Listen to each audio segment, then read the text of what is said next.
Hello, and welcome to Point and Drink Adventure, a podcast where we talk about the media and the drinks that we are consuming. I am Pam, and with me, as always, is the lovely Michelle. Hello. Hi, Pam. How are you? I'm okay. I'm very busy and kind of stressed out. Like, the next few days are just like a lot of things, and my reaction to having a lot of things to do is to just be like, I do nothing. Like, so I've been dealing with that. That's fun. You're doing a lot of things, though. That's exciting. I'm a little jealous because I would probably react the same way. Like, I want to do nothing now. Although I do have, I guess I kind of have a lot of things, but things I'm not really looking forward to. Like, I have to go on a work trip next week, which I'm like, meh. Yeah, I mean, they're all mostly things I'm looking forward to, but then just add on, like, work's been pretty busy, and I've been trying to do YouTube stuff, and, like, all of the things at once is kind of a lot, but yeah, I'm good. I'm happy to be here. I'm happy to have a glass of red wine in my hand. Yeah. What are we drinking today? Yay. So we haven't done wine in a while, and girls got to be easy and just pop open a bottle. And you had mentioned you wanted to do Cabernet Sauvignon, and I was like, oh my God, yay, let's do California Cabernet Sauvignon. And my dumb ass, I was like, oh yeah, let's do this. I go on the LCBO website, I look it up, and I was like, let's do this one. Mm-hmm. Literally, I'm looking it up today, like, oh, I should, research the wine a little bit before we talk about it. No, it's from Washington, Michelle. My bad. Yeah, so, sure is. Whatever, who cares? What we were drinking is, hold on, let's do this with two hands so I don't drop it. Chateau, we have the same bottle. Chateau Ste. Michelle. From Indian Wells in Columbia Valley. And Chateau Ste. Michelle is actually, I think they're a winery. They do have a lot of vines in California, which is why I was confused. But okay. But Cabernet Sauvignon is actually a very popular grape out of the Washington region. It's probably one of the most grown, just probably behind Merlot in terms of grape volume. Okay. But why did you want to do Cab, Pam? What makes you love Cab? I just love a Cabernet Sauvignon. It was honestly the first red wine that I really got into. It sort of developed my taste for sort of like bigger body, higher alcohol content red wines. I remember my first ones were pretty basic, like Wolf Blass Yellow Label, which is good wine and not too expensive. I find Australia puts out some really good Cabernet Sauvignons. And I've also found, like, I rarely have a bad one. It just seems kind of solid all the time. So. Yeah, I think because Cabernet is a really resilient grape, thick-skinned, it's planted in a lot of different places. It has that flavor profile that is really easy to get introduced to wine, like that big, juicy, can be fruit-forward, a little bit of structure to it, so it's not just like a fruit bomb some of the time, although sometimes it can be a fruit bomb. But I think that's what draws people to it, and then I love cabs. I love cabs that are not super oaky. When you get really, really oaky cabs, they make me sleepy. So I tend to veer away from them a little bit, but I like this one because it's more fruit forward. It's not as big and oaky. It's a little bit easier drinking. Also, like mid price point. Like cabs can be in a huge range from very affordable, $10 to some of the most expensive wines in the world. So it's you got your choice. Yep. So let's taste. It's probably not going to be the greatest cab we ever had, Chateau Ste. Michelle, which we're getting also because it's named Michelle. Like, haha. It's not the best winemaker or brand out there, but it's a good, consistent brand. They're very consistent. What do you think? Smells a little jammy, like definitely some dark red fruits in there. Jammy, yeah. I get a little touch of alcohol. It's definitely like, What are we at here? I think it's 14.5. So yeah. It's pretty high. It's a big boy.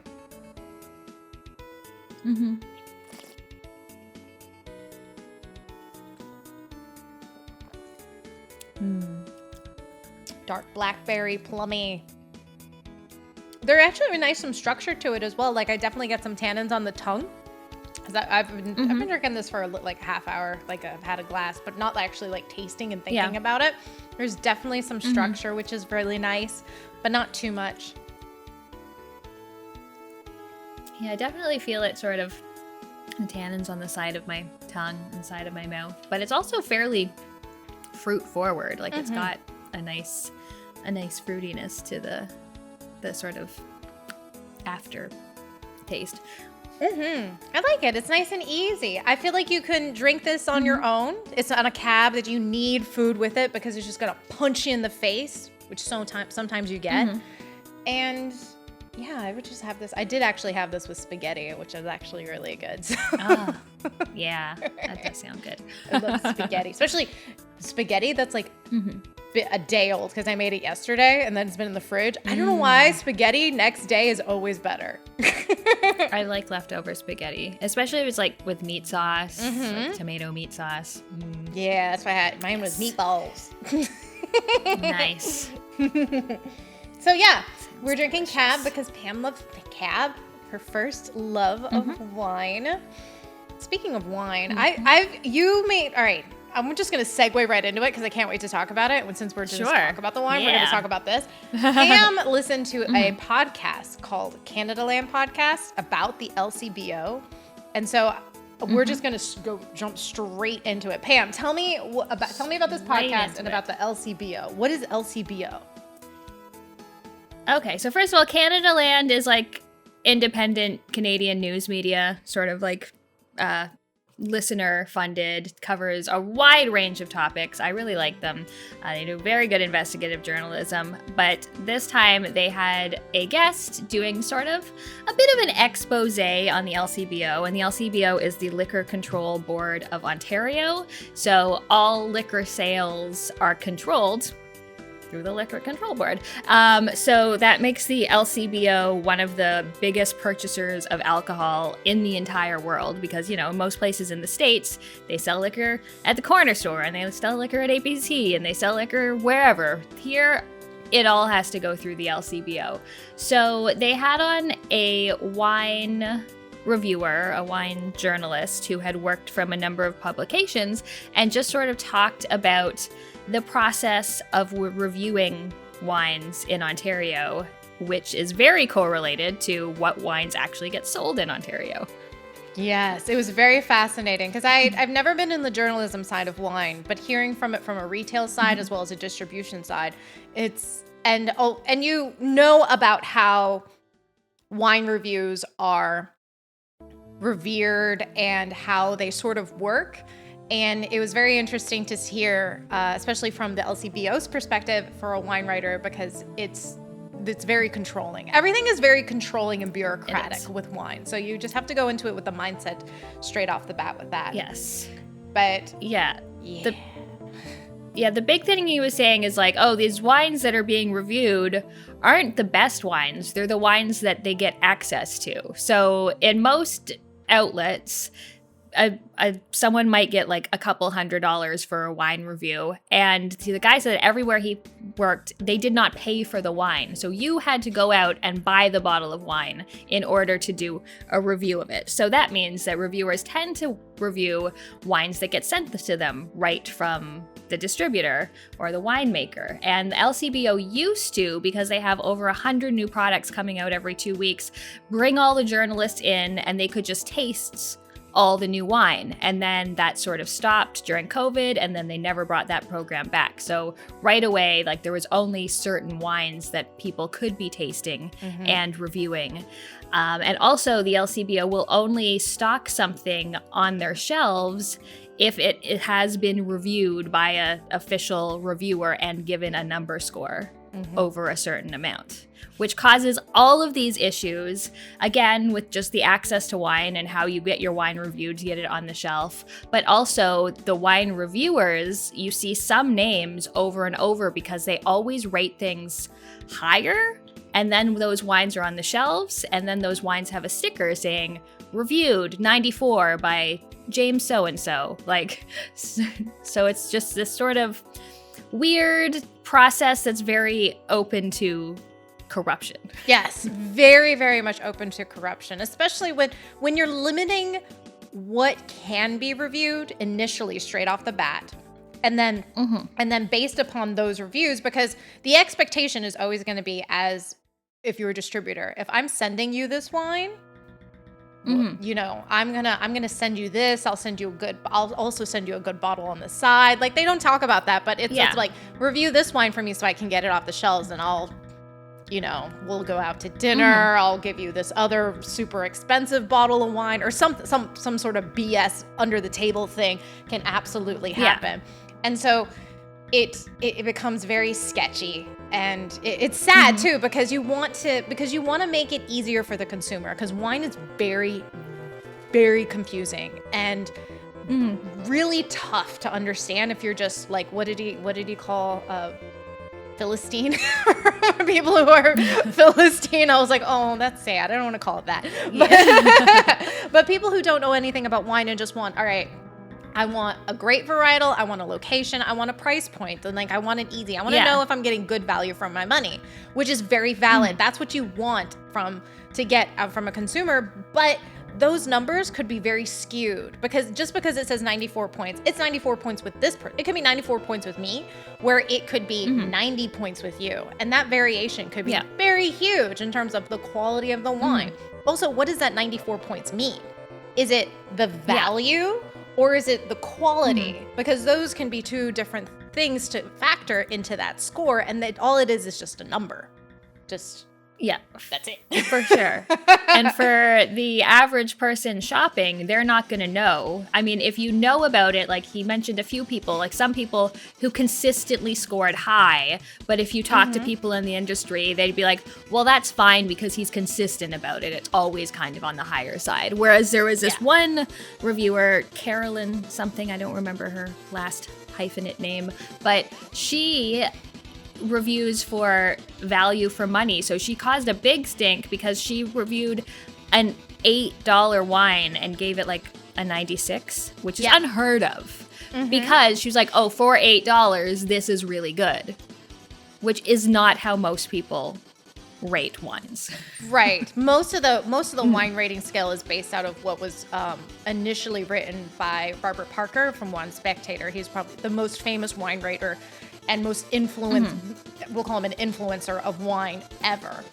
And that score, 96 plus, is really reserved for first growth Bordeaux, super big Italians, Barolos, like super Grand Cru Burgundies, those kind of wines, because those are the wines that are the complex, the big money makers, that kind of thing. When you're scoring an $8 wine for 96 points, questions start to arise and be like, well, why? Why are you scoring that $8?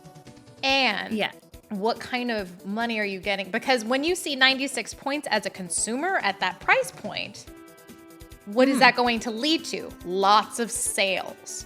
And what do those sales trickle down to that wine writer who's scoring that? What kind of things on the back end? So it's super sketch. I love the podcast. It's super sketch. I found it so interesting because I think you can, have integrity, and the fact that you're reviewing things that people are sending you makes sense, because you can't just go out and buy every wine and review it and make this a career and not go broke. I mean, that's how it does, like, game reviews, Reviewers don't pay for their own games, generally. But then it gets to the point where, again, this Carolyn woman she has her own YouTube channel, which takes sponsorships from wineries to cover her wine. But she's also the wine reviewer for the biggest newspaper in the country, and it just so happens that a lot of the reviews that get featured in the newspaper are from the wineries that are sponsoring her YouTube videos.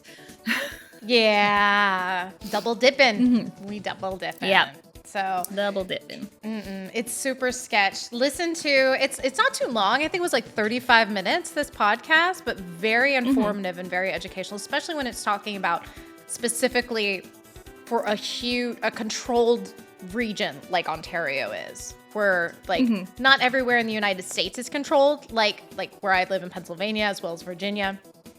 Those states were controlled by a liquor governing board, so you can't buy outside of what the region purchases. So like DC, when we called it the Wild West, you could pretty much get anything. So, but it was very interesting to hear the differences in terms of like what a control state, how that works, especially with the wine writing. So listen to Canadaland. It was very good. I liked it a lot. Oh, awesome. I'm glad you liked it. So fascinating. Made me like want to go back into wine because I was like, because that was like the fun part for me with wine was not about the big boys that are sending you all these things. It's about the little guy, because that they're also in lies the problem with like large, big LCBO corporations is they're going to feature things that they can get access to and sell across their entire region. So little dudes that are making, I don't know, a couple thousand cases that are just a small family and been in the family for generations kind of winery aren't going to be able to facilitate that. There's just no way. Yeah. So they are the ones who can't go into those big regions, into those big markets. So they have to figure out a way in order to get into littler markets, or how do they become the boutique wine, or how do they get their story told? So that's where my passion more or less lied, into those little stories of the little guy. I like the little guy.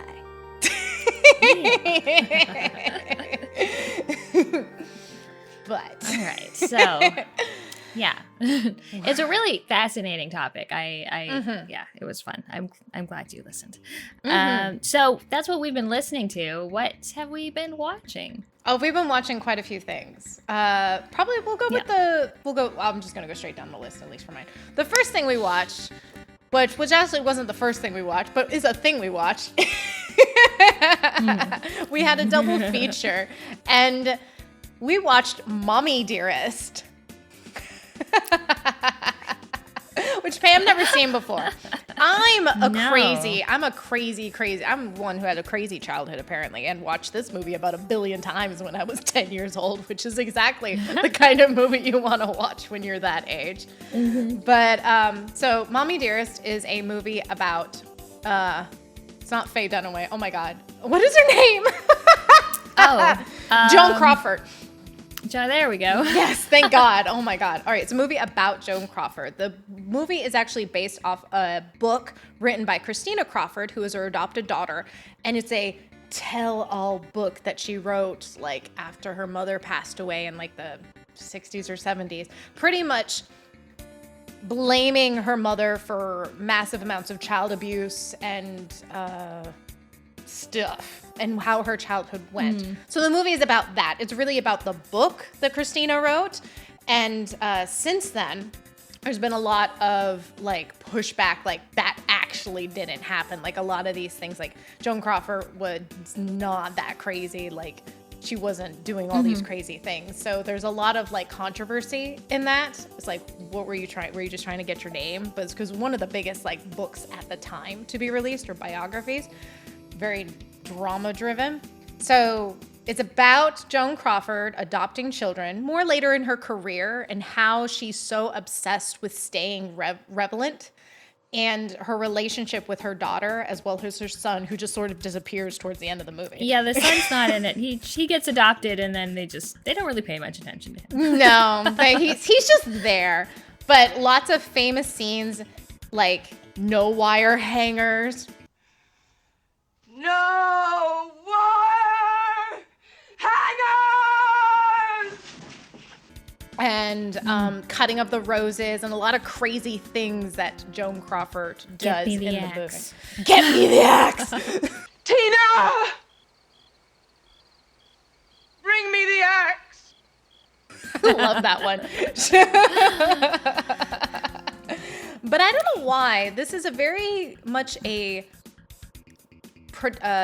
drag movie. Like the drag community loves this movie. Why? Why do you think that's why? I think it's just because it's so campy. Like I think it was meant to be a serious movie, but Faye Dunaway just like chews up the scenery. Everything is so melodramatic that it's just all so over the top. So there's all just these lines that drag queens just like glob onto to I think just it's a crazy movie. It's insane. I love it. Maybe it's the makeup too, because she does have really good makeup and outfits in the movie. She just walks around. She's a movie star. Good. I love her. So did you like the movie? What'd you think of it? I liked it. I enjoyed how bonkers it was. I definitely liked it more at the sort of first half, 2/3 when Christina was a child. A fucking creepy child, but they're both creepy. And once she got to be an adult, it kind of lost a little bit of steam. But yeah, it was just so over the top and unintentionally hilarious. So that's why I love it as a kid. It's crazy. It's just bonkers. So yeah, not that my childhood was anything like that, but I loved watching this movie. What's wrong with me? Yeah. What else have you been watching, Pam? Well, the other thing we watched, I think the same night, we watched Paris is Burning, which was another thing that gets referenced on Drag Race just all the time. It made it so clear how RuPaul just has stolen like every catchphrase from this movie. Everything from this movie. It's amazing. Yeah, and this is a movie about ballroom culture in New York, and ballroom culture is like specifically for gay, usually either Black or Hispanic people, but they go and there's all these categories and they go and they sort of model and show off their clothes and do some like dancing and voguing, and it's just like this fabulous time where they can all go and be accepted and celebrate who they are. So on the one hand, it's very joyous, but then there's also like, oh, also it's the 80s and we're gay and everything sucks. So yeah, really sucks. Like, oh, these poor things is just, oh my goodness. Everyone around them is dying. Everyone is getting abused. They're just trying to live their best life and they can't. They're like, I'm just trying to do my work and I'm trying to survive. Yeah. So many of them are streetwalkers or working in the escort service. And it just gets dark. Ooh. Yeah, it got dark. And especially because I was looking up some people and I know I sort of brought the mood down even more when I was like, oh, as of like 2018, 3 people from this movie were still alive. 3. Yeah. It's insane. It's so sad. But I think a really great documentary. Very well done, very well paced, very interesting. You really got to see that culture and the competitiveness they had with the fashion. I love the one part when it was supposed to be like menswear they were showcasing, and the MC was like, it's supposed to be menswear. And the guy now, they're like, this is a man's coat. It's this is a man's coat. This huge fur. He's like, the buttons are on the right. Yeah. Tell this child where are the men's garments. I paid for it, motherfucker. A man bought it. The button's on the right side. The judges say it. The button's on the right side. I was just like loving the fashion, and they're so like competitive. Like, this is it. I loved it. So many great phrases. So fabulous. All their walks, they're so confident. I want to walk like that and strut. Oh. Yeah, it was really good. I'm glad we finally watched that because we've been saying we need to watch that for, I don't know, 2 years. So I mean, how many episodes of Drag have we watched? And it's literally that movie. We're almost running out of Drag, Pam. I don't know what we're going to do. We're not running out of drag, but we're close. There's always so much more. Yeah. Yeah. What else have you watched? So I like Quentin Tarantino movies. I've watched a lot of Quentin Tarantino. Not that he has very many. What, he's like 8 or he's going to be at 10? I forget however many he is at. I'd never seen Reservoir Dogs before. So I just decided one day, let's watch some feet. Not that he has feet in this one. I'm surprised there's no feet in this. Oh, no feet. There's no feet. Isn't Reservoir Dogs almost entirely men? Yeah. Yeah. That's why there's no feet. That's why there's no feet. There's like a couple women waitresses for like a couple minutes in the first 10 minutes of the movie, and then all men the whole time. Which I think this was his first movie. This one was his first one. I think so. Yeah.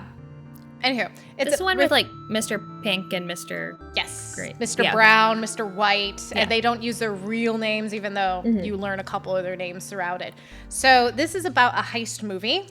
Even though you don't actually see the heist, you see the before and the after. And then you have to figure out who's the narc, who told, because the heist goes bad, and then Mr. Orange is like shot up. And then so Mr. White, I'm guessing the names at this point. Harvey Keitel is trying to figure out with Steve Buscemi and a couple of the other guys, like trying to figure out, all right, who is the narc here? What happened? Who are you? Like, because they all just met each other, and what is their backstories? Typical Quentin Tarantino, it's not told in chronological order, except for I think like I don't know, one of his movies is actually in chronological order, or two, but very like in parts.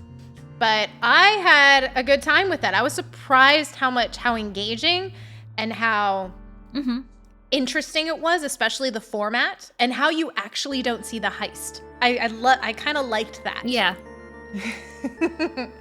Have you seen this before? I mean, obviously you have it. What did you think of it? I have, but I haven't seen it since high school, so I don't remember it that well. I do remember really enjoying it. I felt like this is before Tarantino got like really up his own butt with the dialogue.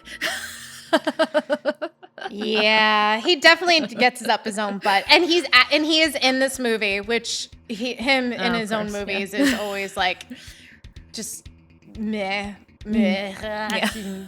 Fine, but there's no feet, so this is pre-feet fetish. But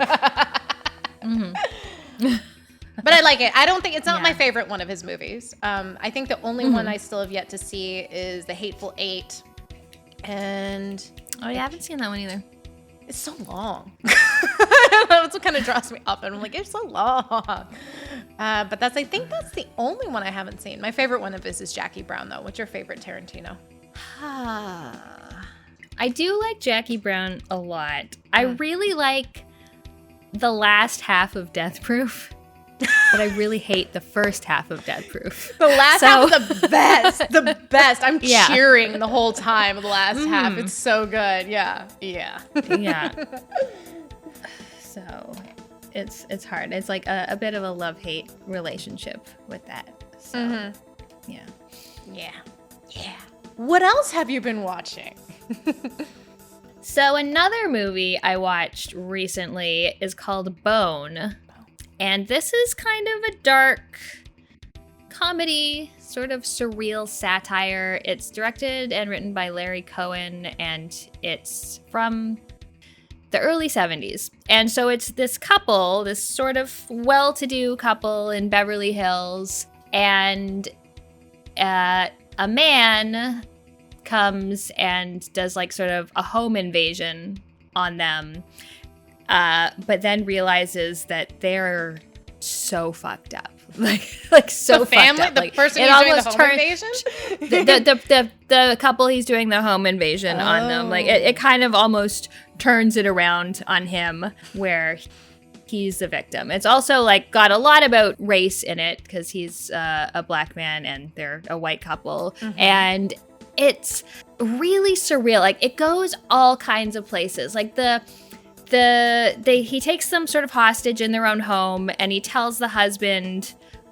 go to the bank, get money for me. I'm going to stay here with your wife. And so the husband goes to the bank and kind of reconsiders. He's like, I don't want to get the money and go back home. I'm just going to go to this bar. And then he has this weird experience with this other woman. And then the wife is back there and he's like, I'm going to rape you. And then he decides not to. And she's like, oh, but we're going to have sex though. Like, so it's extremely surreal and just like very darkly comedic. I thought it was pretty good. It was, I really like, and it just kind of keeps escalating until the end. So Interesting. Fascinating. What if that's fucked up? I'd be so pissed if my husband just like decided to go to the fucking bar. I'd be like, oh my God, you couldn't he's like, come nah. back? Like, come on. I don't care how much of an asshole I am. Come on. Yeah. It's very interesting. It's obviously got a whole lot to say about race and class, and even I feel like there's some Vietnam stuff going on at the beginning. There's like some weird imagery. Oh, and yeah, it was very interesting. It was good. Interesting. Fun. I'll have to look that one up. I've never heard it before. It's made in the 70s, you said? Yeah, early 70s. The main character, Bone, is he's from Alien. I forget his name. What's his name? I know his fucking name. Oh my god. Yasaf. Yeah, something like Yeah, that. like, Yeah. I love him. He just died recently. God damn it, Michelle. Oh my god. Oh, did he? Yeah. Yaphet Kotto. Yes. I was Yeah. on the right track. Yeah. He was really good. He was really good. I love And him. all the characters were just so much. Speaking of Ridley Scott, Yes. I went to the movie theater. Yay! Oh, wow. I know. I I've been to left the movies for cave. over a year, I think. Yeah. I don't think I've gone to the movie theater. Well, no, that's a lie, because I did see Mario with my sister a couple months ago. So Oh, yeah. I forgot about that. But I went and saw this on IMAX. I went and saw Napoleon, which is the new Ridley Scott movie. Oh. And I had no idea this was even a thing. Shows how up to date I am on things. So Napoleon is a movie by Ridley Scott, who is like 85 fucking years old. This man needs to quit. Also, I looked at his IMDb. He's making Gladiator 2. Isn't he putting out movies like every year or two? Like, didn't Yeah. he do? He did The Last not that Duel, long which ago? came out from streaming, that which is one. Yeah. Ben Affleck and Jamie Comer, who's from Killing Eve, and Matt Damon, and Adam Driver, which I thought was okay. Like, it was fine. The battle scenes were really cool in that movie, and I'm going to say the same thing about this movie. Okay. So don't go into this movie with the expectation you're going to actually learn about how Napoleon was and if he was like, the military strategic genius man that he was, because this movie makes him seem stupid. And so this is about Napoleon Bonaparte and his happy little life in the early happy little life. Oh my God, Michelle, how much have you been drinking? It's a happy little life. Happy little short life. little his happy short little life. Yeah. Happy little life. Pretty much from him at the start of his, not the start of his military career, but when he starts really ramping up his military career and to the end whenever he dies. And it's 2.5 hours long. It's quite long. Joaquin Phoenix plays Joaquin. Oh my God, I said that funny. Joaquin Phoenix plays Napoleon. And it's about him and his relationship with his first wife, Josephine, who they have this like kind of tumultuous, not really tumultuous, it's more or less he's obsessed with her and she's just like, whatever, dude, kind of relationship. And his rise to power and him becoming Emperor of France and then his ultimate downfall and him getting exiled. But this is not spoilers, this is history. And then how he came back from exile and lost at Waterloo and then back into exile and his, like, that kind of stuff. So, how was the movie? The movie itself I thought was fine. Joaquin Phoenix, there's a couple funny lines in it, which I thought was funny. The battle scenes in it are really what took me to it, because I grew up watching a lot of historical movies and old war movies and such from my dad. So these battle scenes are really, I thought, interesting and really well shot and great. Everything else outside of that, it's just like quick cut to fast forward to things. Oh, here's this part. Oh, here's this part. Now we're going to this part. It's like, okay. Like, there's no character development. He's just sort of like this guy who's just like, I'm going to go do this now. That's the problem with so many biopics. It's just like they don't know how to string a narrative together.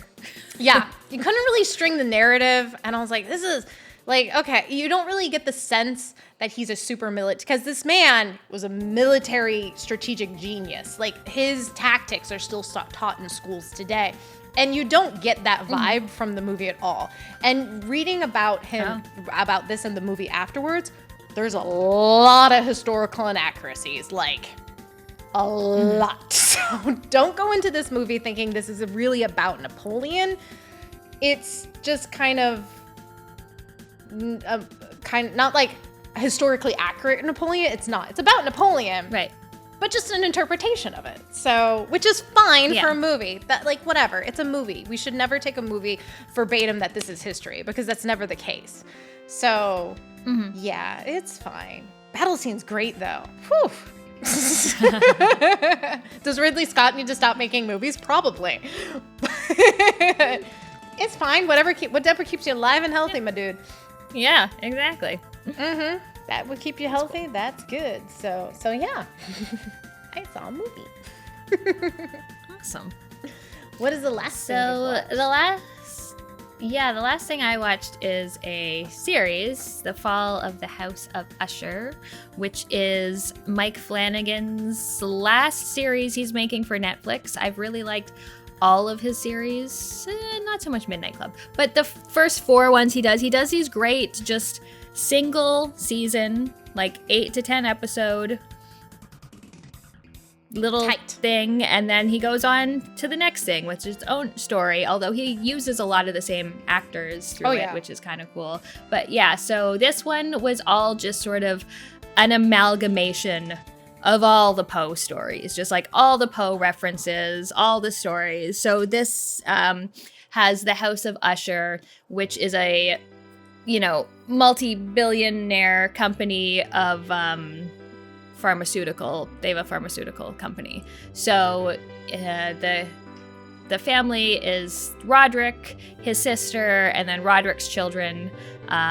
He has a number of children by a number of different mothers, and in the first episode, you find out all of his children have died. And so he's sort of telling this story to this investigator who's been investigating him for his entire career, trying to get something on him to show like how corrupt and all these terrible things he's doing. And so he's like, okay, I'm finally gonna confess to you and tell you how all of my children died and tell you all the bad things he's done. So every episode is like the death of one of the Ushers based on one of Poe's stories. Oh. See, that sounds cool. It's a lot. It was very cool. It was very well done.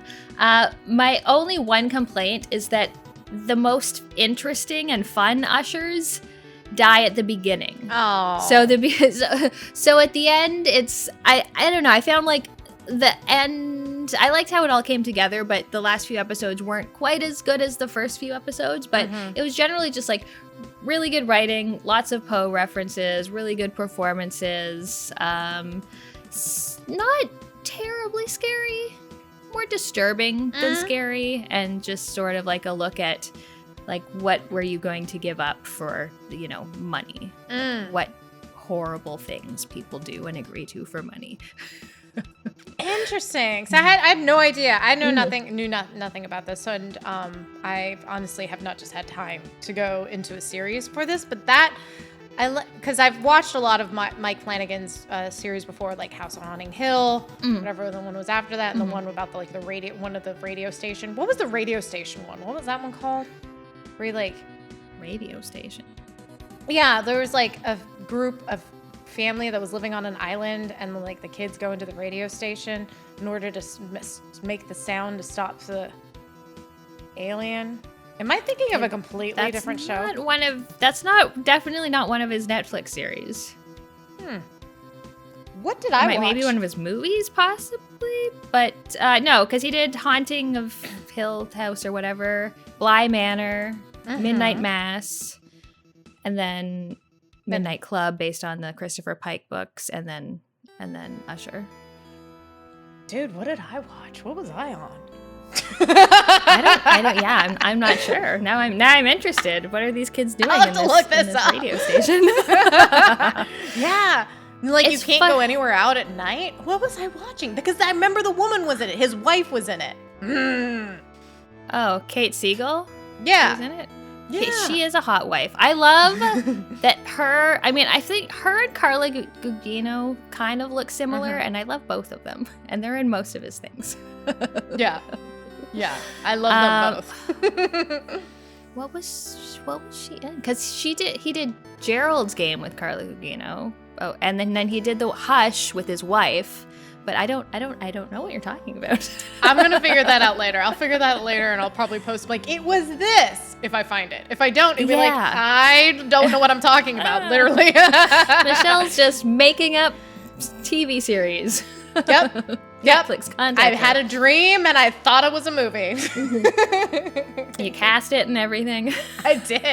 It was great. I should make a movie. But cool. Yeah, I did. I knew you were watching this, and I was like, I need to watch it, and I just suck. So Michelle sucks. You watch so much Star Trek, like 80 episodes of Star Trek. Literally, these are like 8 episodes. 8 episodes. They're long, so it's 8 hours, but you know. Pam's calling me out. Yelling at me. I watched too much Star Trek. It's true. I literally watched 2 episodes today. So I could have been halfway through the series almost already. You could have, yeah. God damn it. Stop watching Trek. Yeah, I know. You don't have to stop watching Trek. Just, balance a little. I don't know how. You gotta be running out of Trek soon, right? We wish. Is there as much Trek as there is Drag Race? Yeah. Oh, okay. There's a problem. There's a big problem. Okay. Do we need a break before we go on to games, or are we just going to go into it? Dancing and voguing. Games. All right. On to what we've been playing. All right. I have more than you. I know. Obviously. Okay. I'll go first, and you should have something to say about this, but I finally finished Baldur's Gate 3. Yay! Yay! I think I spent about 80 hours, which I think is actually on the low side. Oh. Yeah, people have spent way more than this on a playthrough. In Act 1, I was like, I'm doing everything. And then Act 2, I was like, I'm getting tired of this. And then Act 3, it was like, can this just end now? So I think Baldur's Gate 3, especially Act 1, is great. I love how cinematic they made all of the conversations. Like the fact that all of the dialogue is voiced and with like dynamic camera like reactions is absolutely incredible. I love CRPGs. I find that this one is maybe even too big and too many options for me. Because with D&D, there's so much shit to keep track of. And it's one thing if you're playing D&D and you have your one character and you need to know your abilities and things.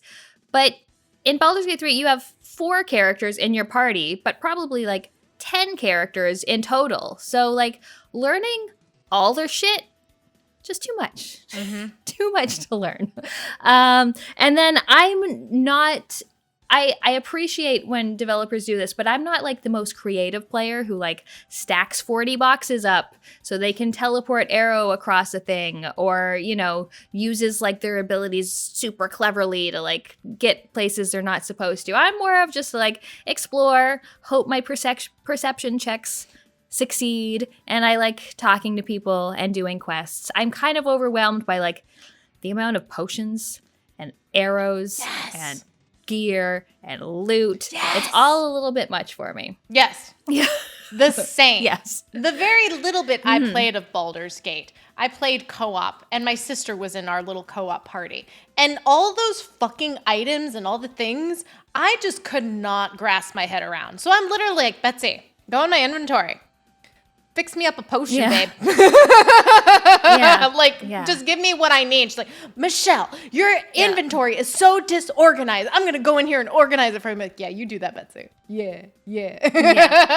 I mean, I would auto sort my stuff all the time, and then I'd get full and I just start throwing shit away. I'm like, I don't care. Whatever. I don't care. Get rid of it. Who cares? There's too much stuff. I don't care about stuff. Stuff is the least interesting part of games to me. And so it's just too much stuff. But I really I appreciate how amazing they made the storytelling and a lot of like the companion things and some of the choices you can make. I just after, I don't know, 40, 60 hours, I would just found myself being just very overwhelmed and like just a sense of like, I need to finish this game and move on to something else. Mm-hmm. Yeah. You finished. I didn't even finish. I dropped off that just because I was too overwhelmed. I cannot imagine playing that co-op. Because even you asked me, like, do you want to play this co-op? I was like, fuck, no. No. I love you, but no. I'm like, no offense, honey. I'm serious. I'm just making sure. Yeah. And I can see why. Because it's good. There's a lot of waiting of other people doing things, which I'm like fine with because I'm like, then I don't have to learn what all you fuckers have to do. But still. Yeah. I agree too. But the cinematics and stuff, very cool. But no. I feel like by what I just said, people are going to think I don't like it. I think it's very good. Like, I think it's an excellent accomplishment, but it just like all the stuff, like too much choice just starts getting overwhelming after a certain point. And I just need to move on. I see people who are like, they finish a thing and then they're like, starting my next playthrough. It's like, maybe in like 2 or 3 years, I'll start a new playthrough. But like, I'm good. I'm good for now. Yeah. So, yeah. What have you been playing? What have I been playing? I played Fatal Frame 2 on stream. Look at me, I'm a big girl. I play a scary game. Yeah. So Fatal Frame 2 is a PlayStation 2 game about 2 little twin sisters who go into a village for some random reason, and they are trying to escape the cult, we're going to call it. Escape the ritual. And one of them is really susceptible to being brainwashed because she's an idiot and she has a limp. And the other one is the young. She fell down a cliff or something. Yeah, she fell down a cliff, so now she's limping all the time. And the girl's got a sprained ankle all the time. That's how you tell them apart. One's limping. Literally, and besides the outfit. And one is Miyu. They're Miyu and Mayu. So Miyu is your main Mayu. Yes. Miyu is, I remember, because you know those stupid like little drink squirts that you put in your drink in order to flavor them? Maybe they only have them in the States, but it's called Miyu. No, and I'm like, and I'm like, why are we? It's just like I hear her name and I'm like, I just think about that product. I'm like, I need to disassociate that. I can't with this thing. But so pretty much in Fatal Frame fashion, the only way to combat the horrors that are in this town is to use your happy little camera, your camera obscura, which takes pictures of the ghost and attacks them. So that's your gun, essentially. And so there's a lot of puzzles and a lot of darkness. This is a really, really dark game. Very dark. So dark. And you can't adjust the brightness. And I'm happy I can just stream off my PS2, let alone trying to fix the visuals of it. So let's not get too crazy here. And it's so dark.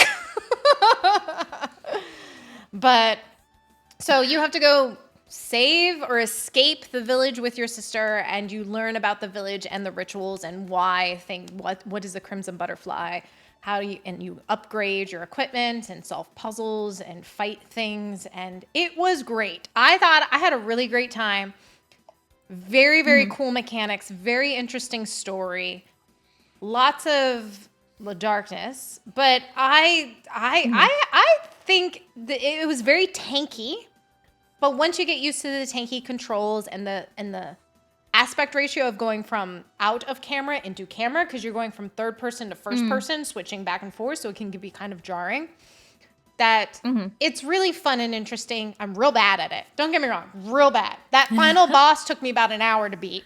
Mostly because there's not a save point right in front of the final boss. So you got to run your happy butt for like 2 minutes of running through a corridor just to get to the bitch. Yeah.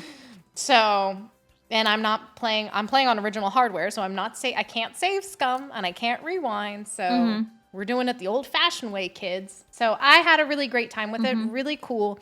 Will I play the other Fatal Frames? We'll see. I hear Fatal Frame 3 is also really good, so maybe I'll play that down the road. But yeah, you played this game before. What did you think about it? I liked it. It's good. Yeah, Fatal Frame 2 is like one of my favorite horror games. I played it, I don't know, in my early 20s for the first time, and then I've played it a few times since. It's like so scary. Like some of the cinematics are so good. I love like right near the beginning where you're like, oh, you're so scared, and then I don't know, I feel like Jurassic Park stole this, or maybe this stole it from Jurassic Park, and your sister puts her hand on your shoulder and you're like, oh, and then your sister walks by. What the fuck?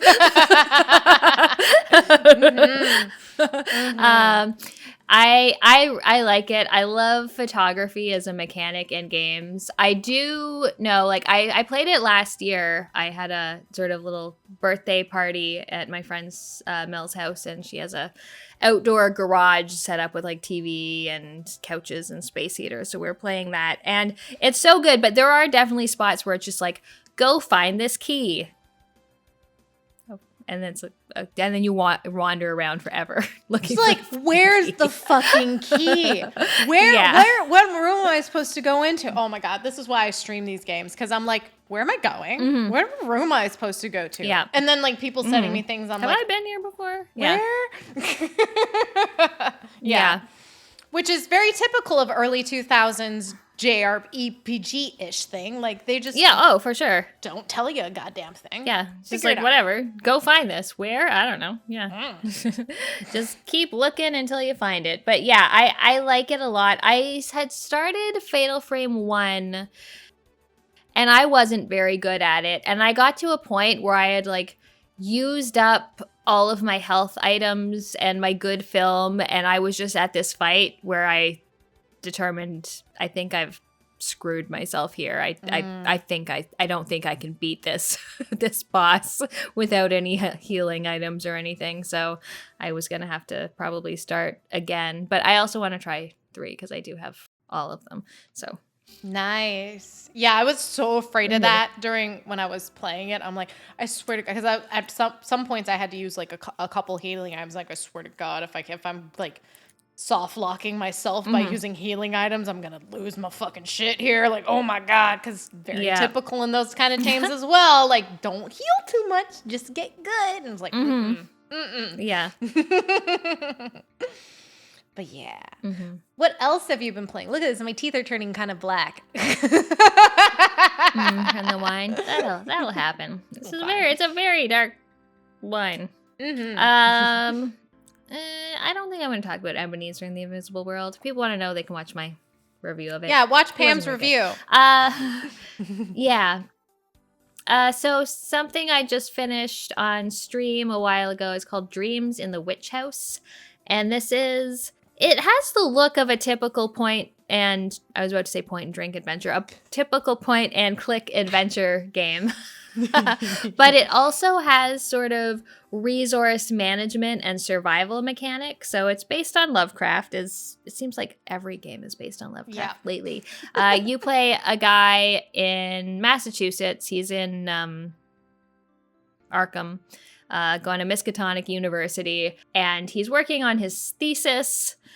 And so you kind of have to balance like living and going to school and studying and having only a certain amount of allowance a week and keeping yourself fed and warm. And then all this weird shit starts happening. Like when you sleep, you get pulled into a parallel dimension where weird stuff is happening, which is a really cool idea. And I really liked it for the first few hours. And then I got to the point where I felt like I didn't have enough of an understanding going into the game, and I had gotten myself to a place where I was in a hole I was never going to get out of. Like, I've been studying the wrong things the whole time. I've been spending my money on the wrong things. I should have gone further into this portal dimension. So I ended it, and I got basically the bad ending. I got an achievement saying, you got the worst ending. Like, woo! And I was like, well, yeah, that's what happens sometimes. That's okay. Yeah. That's okay. It was not particularly well paced. Like, sometimes it was really good when interesting things were happening, but sometimes you'd have like a 5-night span in a row where it's just like, go to school, study, go to sleep. School, study, sleep. School, study, sleep. But then you'd have a 5-night span where like you go to bed and you go into the weird dimension and you don't actually get any sleep, and then you have to go study, and then you go and have the dream world again the next night, and this happens for 4 nights, and you're like haggard and insane and starving and exhausted. You're like, that's where I want to be. I want to be struggling, baby. Yeah. I just want to struggle. So, yeah, I feel like I have a better understanding where I could do better if I were to play it again, but it was, it wasn't a short game to get to my first bad ending. So, I'm probably not going to play it again. Yeah, I felt that too. Like because I was watching you, not every stream, but I watched quite a bit of you streaming it. The resource management of it, like you managing your health and your money and all those things. I was like, oh, this is too much. Like, there's just not enough time. Why do I gotta chop wood for 8 fucking hours? Can I chop it for 8 4 hours and use the for other $2? Yeah. No. Yeah. Let's balance and it would just like build on things. Like you'd be out of money and you'd be hungry, and then the dream rat would come and bite you and you'd be injured, and then it's cold and you're getting sick. It's like, all right. And no matter what you do, that fucking rat's gonna eat whatever thing you put on that pole. Or that light bulb is always gonna go out, so there goes your money there. Always gonna break. Then why am I gonna fix this bullshit? I poisoned that rat at least 10 times, and it was still just coming and biting me in the middle of the night. That motherfucker. Yeah, I agree. I think like the balance needs to be a little bit better in terms of like the resource management, in terms of and the pacing and such. But it was very interesting for sure. But it was interesting, but.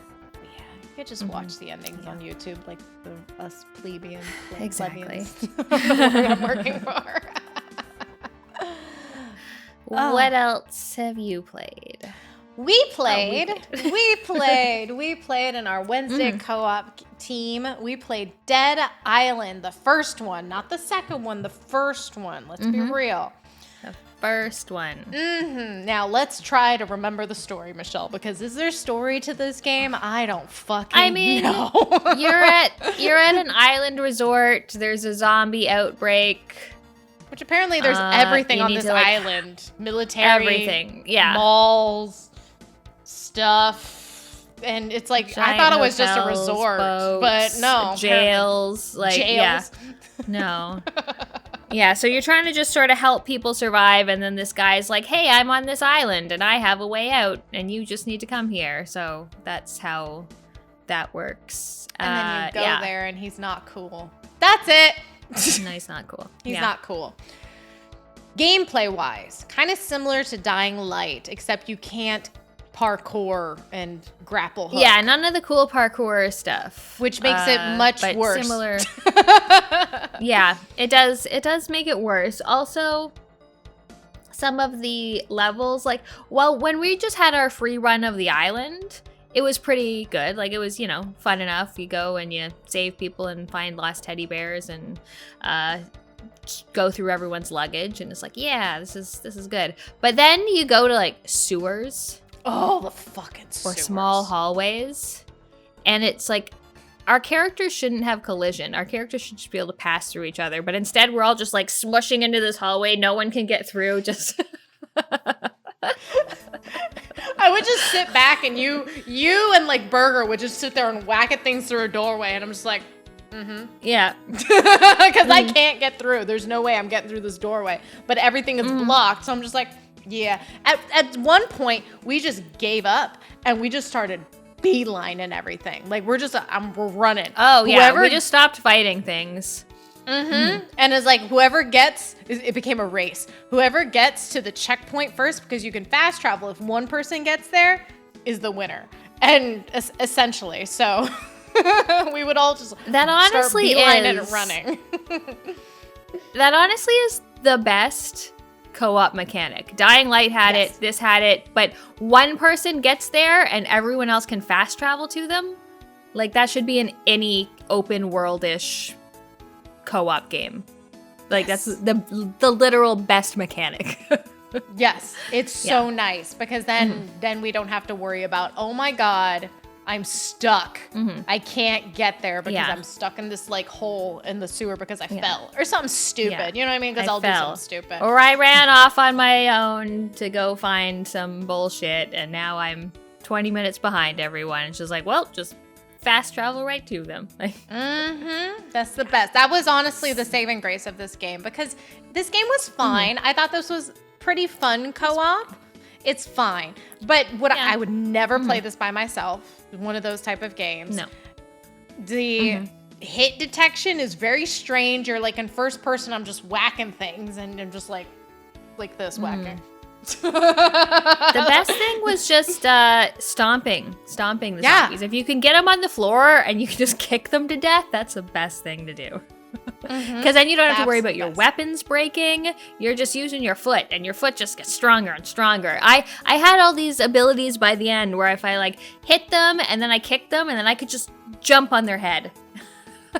See, I was really bad with my abilities because I didn't realize you could double level up certain abilities. I was just like one. Like I didn't care too much. I was just like this one. Like I you know, whatever. But we got through it fine. I was surprised how the final boss was so easy comparatively to the spawns of special zombies all throughout. Like those bitches were spongy. And the final boss, we all just sat around. Like we did like a Mexican, what is it called? Like a Mexican standoff. We all were just like a circle around him, just going boom, boom, boom, boom, boom. It was just like, but it was fine. Yeah, it was fine. It's fine. Is it a World War Z? No, but no, it's not a World War Z or a Risk of Rain 2. No, or but we're still looking. One day we're gonna get another new to us game that's like, this is amazing. Someday. It's not just fun because of friends. It's fun on its own. Yes. Someday. What else have you been playing?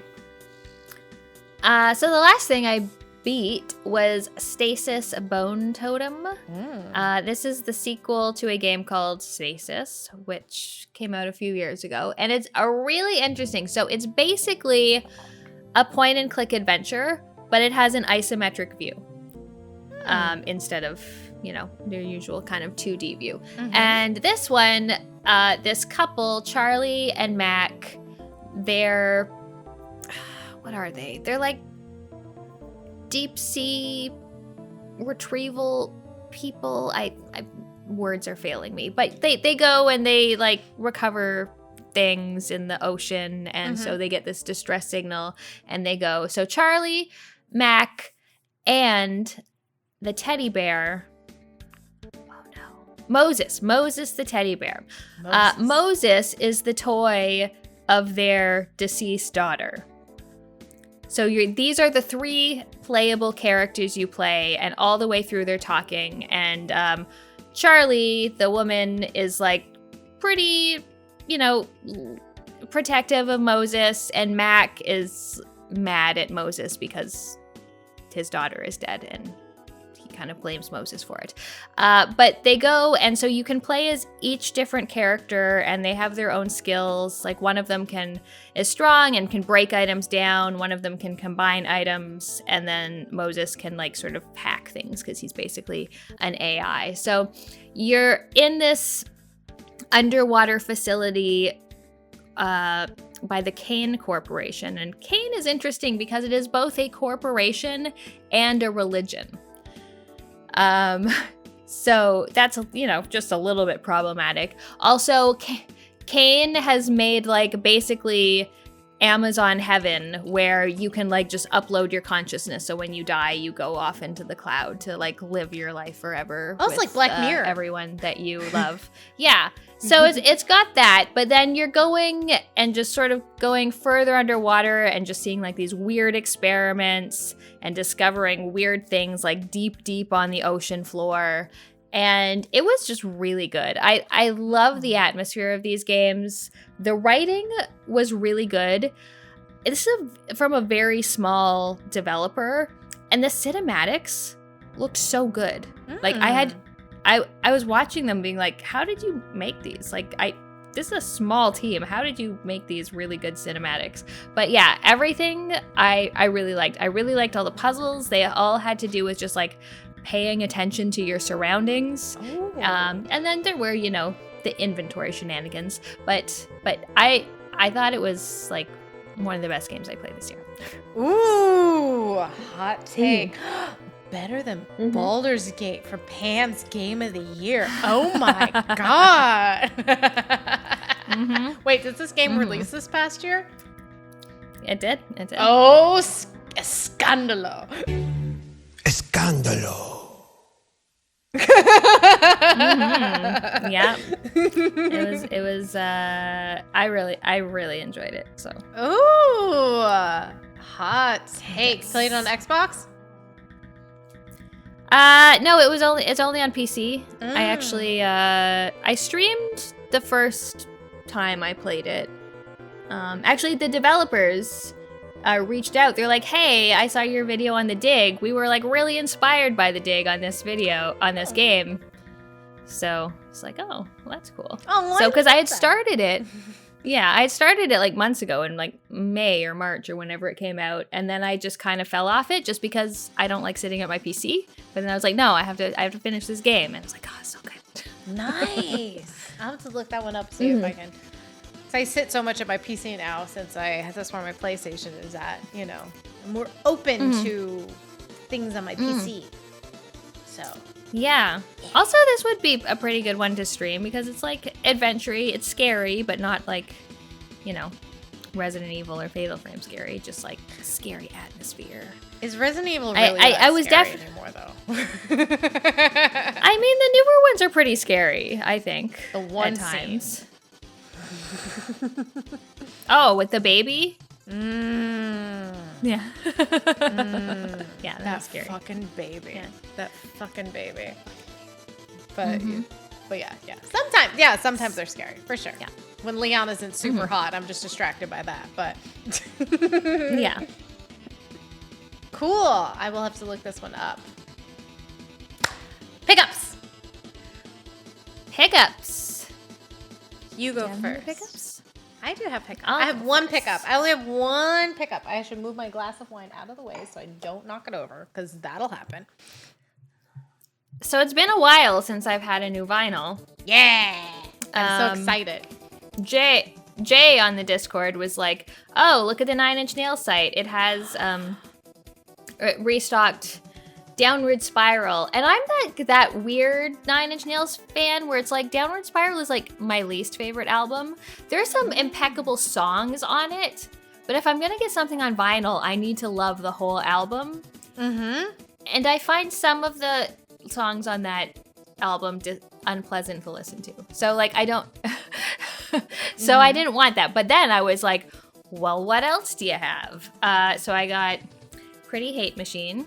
Ooh. This is the remastered version. So it's got a couple extra songs, including a cover of Queen's Get Down, Make Love, which I really like. So this is their first album. Also, I thought this was like the weirdest thing ever, and then I posted it and everyone's like, no, I have one of those. No, I have one of those. And like, well, oh, I have to check if mine has that. I have to do that. Okay. I forgot. So this is a double LP. However, there's not actually enough music. So you can see here, this is like an actual, there's music. It's actually and then burned in. Mm-hmm. No music on this side, which I had never seen before. But yeah, it doesn't have anything interesting like an etching or whatever. But, Yeah, you know. apparently, like when you posted in the Discord, that's common, like where they do fun etchings and stuff. And Jay Yeah. posted about like how the Mars Volta Francis of Mute has like an etching, and I was like, I fucking have Francis of Mute. Have I not discovered this? Like, what have I been doing with my life? So I need to check that. It's a good reminder for me. So then the other one I got is the soundtrack to my favorite David Lynch movie, which is Lost Highway. Ooh, I have to see So Lost this is- Highway. I haven't seen it. It's so good. And so this soundtrack is really good. It's got 9 Inch Nails. It's got David Bowie. It's got like, what's the fucking German guys? Rammstein and Marilyn Manson, and then Angelo Badalamenti, who generally scores all of David Lynch's stuff. So I got this one too. Nice. I need to watch Lost Highway. Last year I started a David Lynch thing where I watched like Eraserhead, and then I watched Blue Velvet. And then I wanted to watch whatever the third one was after that, with Nicolas Cage and Laura Dern. That's a good one. What is it? True Romance? True Romance. True Romance. And what's his face? Tony Soprano's in that. Is he? James Gandolfini, yeah. Oh, I didn't know that one. But I wanted to go through David Lynch's filmography. Catalog, whatever it's called. I don't know. I almost said discography. I paused for a second. I'm like, it's not discography, Michelle. But I need to still watch Lost Highway, very much so. Yeah, I'll watch that with you. I actually haven't seen most of his newer stuff. I haven't been able to get through it. Mulholland Drive and what's the other one? That's really long. I feel like I started it and never got through it, but We can watch Lost Highway though. We can watch True Romance and Lost Highway. Yeah. Yeah, because I want more crazy Nicolas Cage. I don't know why. So you can't get enough of that. But yeah. What did I get? what did you get? I got Esper Wave, which it's very glary, but you can say, so this is a play on Amano art. So this is about Final Fantasy 6. I'm like 6. Final Fantasy 6, and it's beautiful because look at these, I got the this was the only one available, but it's like all the pretty colors, and then the other side's not as pretty, but still just like the splatter is fantastic on this, and it just totally matches the cover art of the Amano art. This is Terra on the front here. We're looking all sexy with Kefka over here in the corner. So this is more remixed versions of Final Fantasy VI music. You have Terra's theme, the Serpent Trench Shadows theme, which is really great, Kefka's Realms theme, which I think is very underappreciated, and Awakening, which I think is more of the overworld theme, I think. Whatever. I've listened to this a couple times since I've actually purchased this vinyl, as well as in the car. Great driving music. It's nice, cool, kind of chill music, kind of upbeat, not I don't want to say techno-y, not techno-y, but lo-fi, however you pronounce music, remixed from Final Fantasy VI. So great art, beautiful presentation, really happy with the purchase.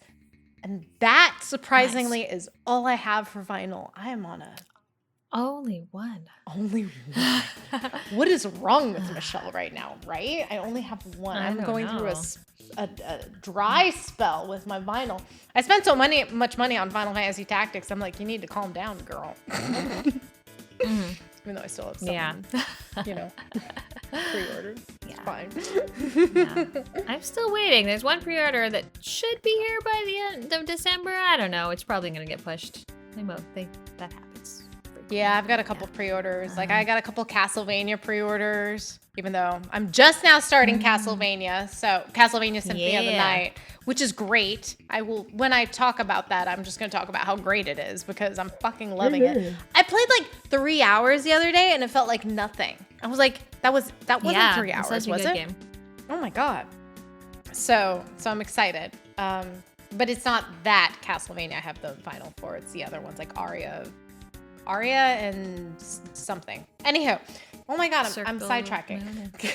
Yes. Yeah. All right. Well, yes.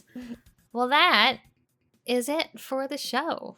That's the podcast. Thank you all for listening. If you want to talk to us, honestly, the best way is to leave a comment on the YouTube video, even if you're listening to this in podcast form. We also have a subreddit at r/polymedia if you want to comment there. And if you like what you heard here, check out our other buddies over at the polymedianetwork.com, where you can learn about Goosebumps, more video games, movies, video games, more video games, and movies. We have a theme. We sure do. Yeah, but that's all for now. Check us out on the YouTubes and, I don't know, come hang out with us on Twitch every once in a while. I don't know, whatever, who cares? Yeah, hang out with us on Twitch. We play fun things. We do play fun things. We play fun things, but yes, drink well, my friends. Thanks for listening, and we'll see you next time. Bye-bye.